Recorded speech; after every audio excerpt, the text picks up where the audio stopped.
Hello. As I was saying in my previous video, that I will be posting some videos that are more suggestive. Of course, you have the choice whether to take those suggestions or not. But as I was saying in my previous video, that I'm doing all this just as a journal, just to log my own thoughts and ideas. But at the same time, I don't want to keep it secretive.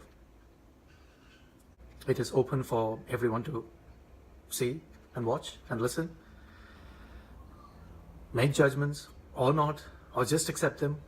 It's all your choice.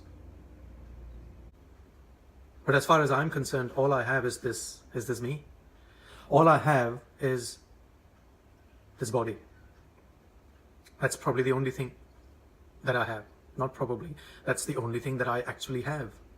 This living entity called whatever, this soul or spirit or this energy or anything that you call,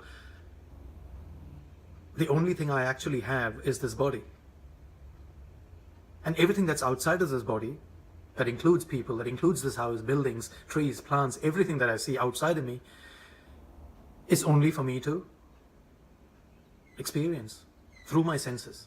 All I have are these eyes that I can see all this.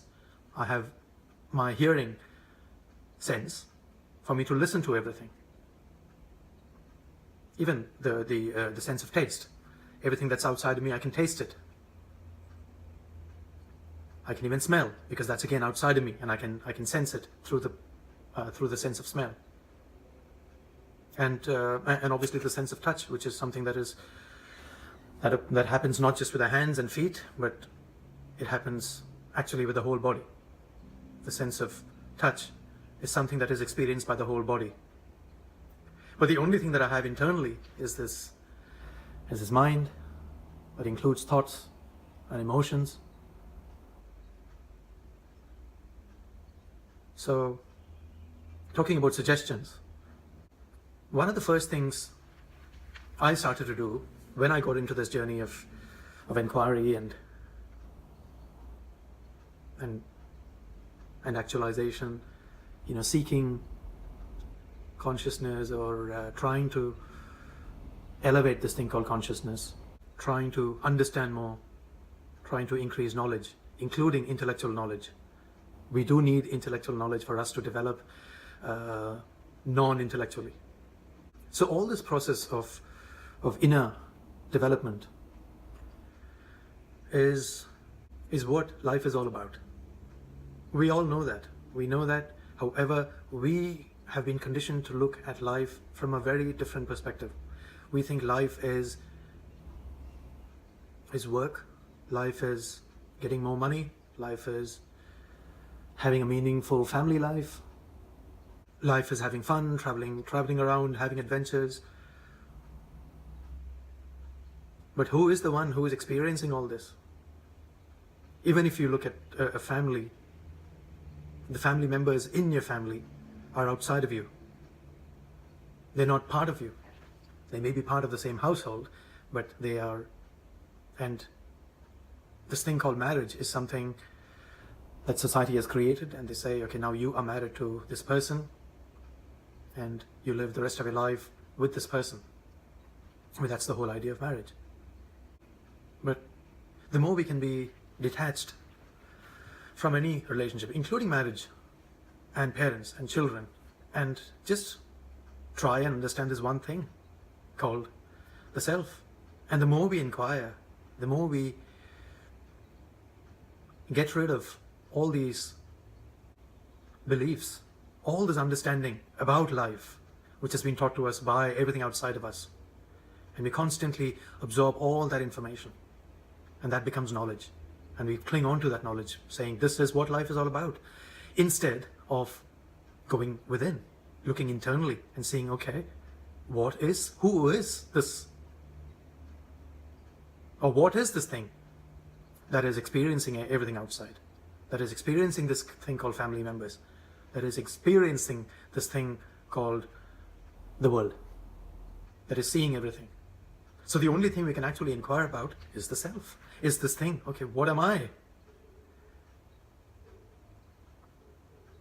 What am I? So this session, I just want to speak about one thing, and that's the self. Inquire about the self. Inquire about everything, even if it's in the smallest possible way. Just inquire. Find out, what is it that we are? What is it that you are? I mean, the only commonality between all of us is the fact that we are born. All of us here have taken birth into this life form, into this physical form. And the other given is that this body will stop functioning. 100%. This thing called life form will cease to exist, which is called death. So if one is a given and the other thing is a given, if there is birth and death,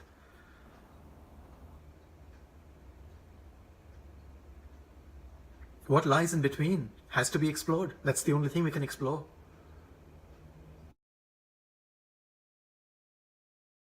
Some time back about Sage 2.0. It's just for us to understand this concept of the self, which, people, especially in India, people do that. Give away everything and go into seclusion, absorb this thing called solitude and inquire and ponder and contemplate. Just words.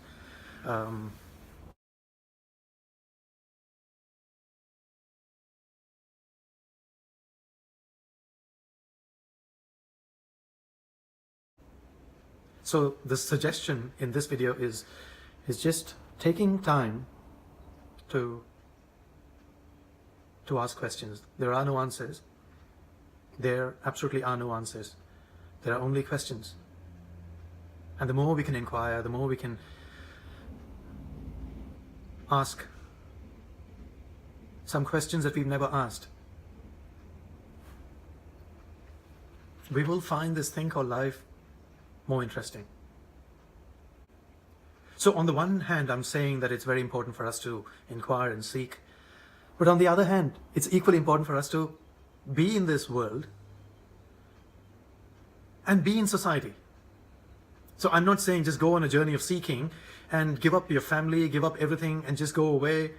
And that's an extreme some people do take. What I'm saying is to embrace this concept of inclusiveness. Inclusiveness. Not rejecting anything. Including everything and everyone. I mean, the whole journey of life is to inquire, is to just figure out and just experience this thing called life. And the best way we can experience this thing called life is by inquiring. If you look at anything that you're doing, you're constantly inquiring, unconsciously. What I'm saying is, let's start inquiring consciously, with awareness. Increasing intellectual knowledge by reading, watching videos. I mean, YouTube is full of videos about the self, about personal development, spirituality. So it's just about increasing knowledge.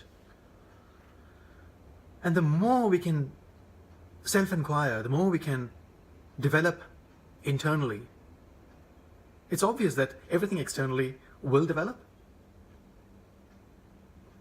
Because you've developed yourself so much internally, your perception of everything outside of you doesn't matter.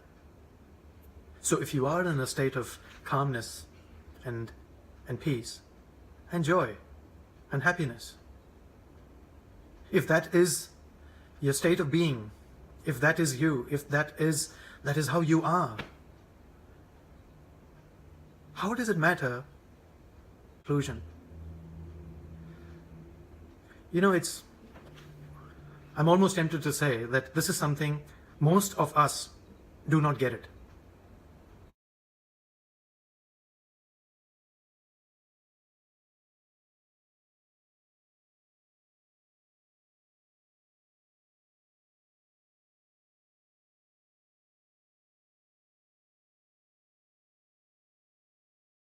You are probably watching it from a very entertainment point of view. Because if you watch something and not do anything about it, that is basically you're just watching it for the purpose of getting some insight, but not fully dwelling into it. I'm not saying that I'm any different, that I've got this higher consciousness or anything. No. All I'm saying is that I'm in a mode of total devotion and dedication to finding out and inquiring about this thing called I. Because that's the only thing I have, which is the I. Everything else is you. Everyone else outside of me is you or they. Oh, yeah, but there's only one I. And that's the only thing that I can explore and inquire about.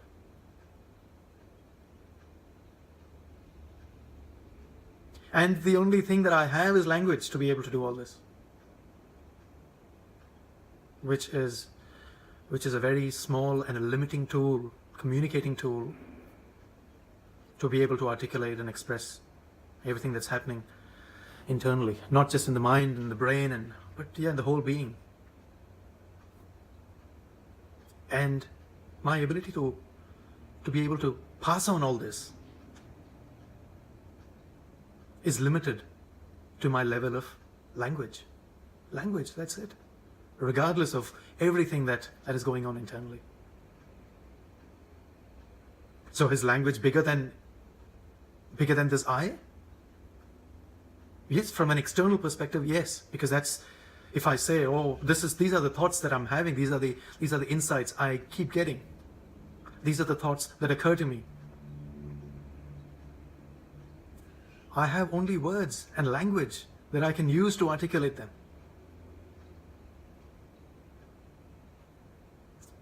And you will get convinced only by the language that I use.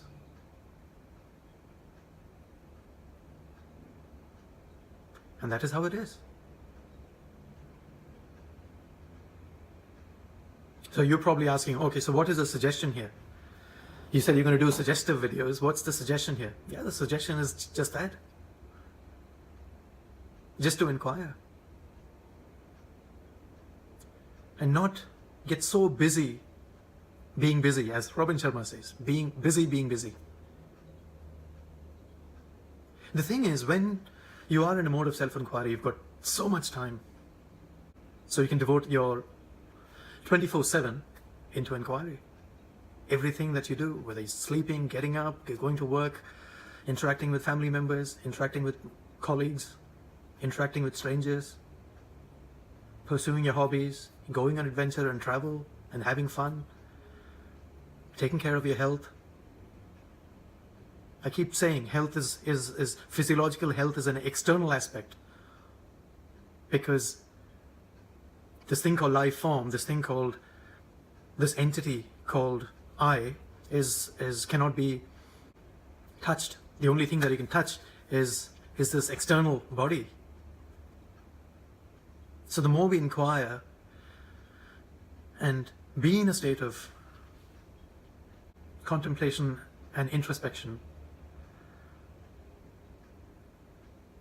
we will understand that health, physiological health or physical health, is an external aspect of life.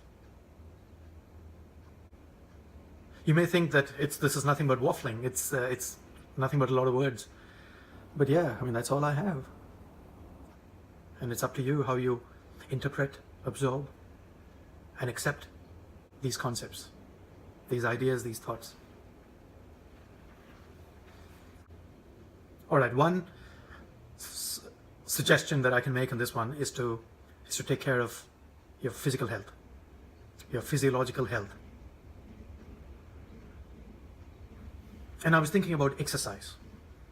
Okay, let me be really suggestive in this video. Physiological health can be improved on a daily basis, on a momentary basis, every day, all the time, every time. Something that I do I try and do every morning, but at the same time, I don't want to make it a routine. We are constantly advised to have a routine. It's when you get into a mode of inclusiveness and acceptance, even the concept of discipline and routine and has to be included and accepted. But at the same time, non-routine and non-discipline has to be included as well. So there was a time for maybe about 3 years, 3 to 4 years, there was not a day that I did not exercise. But for the past year or so, I have included randomness into my life. Randomness. Okay, so coming back to exercise, what I do almost every morning is I exercise. Exercise comes in different forms: running, cycling, swimming, yoga. When I say yoga, I mean the physical movements of yoga, although yoga is a very, very large and very broad concept. So there are different forms of exercise, but I figured out, this is again part of the self-inquiry that I've been doing, I kind of got an understanding.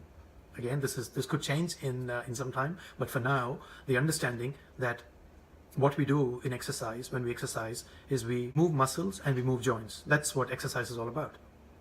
And it's movement. So we do running and swimming or play a sport. All these things include movement. And what are the things that move? What is it that moves in this body? The only thing that you can move are your joints. Are your joints,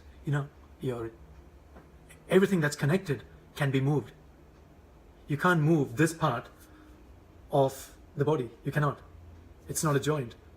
So the only parts that we can actually move are our joints. So what I do almost every morning is I move each and every part of my body. Okay? Some days I go bottom to top, some days I go top to bottom. And what I do is I move my toes. I move my toes, and then I move my ankles, and then I move my knees, and then I move my hips, and then I move and rotate my back, and then I move and rotate my shoulders. I move and rotate my elbows, rotate my wrists, rotate my fingers. So that's all movement and rotate my neck and the jaws and my eyes. Although it's not a joint, but I do move my eyes as well, rotate them. Because there has to be movement. When there is no movement, lethargy creeps in. Everything is constantly moving, and lethargy is no movement. So as long as you can move every joint, every part of the body, that is probably a good start. Alright, so let that be the tip or the suggestion for this video. I know it's a long video. Thank you very much for watching. I'll be posting some more videos in the future, again, where I will offer some ideas, some tips. Please post me your comments. If you like it, click the like button, and yeah, please stay in touch. Thank you.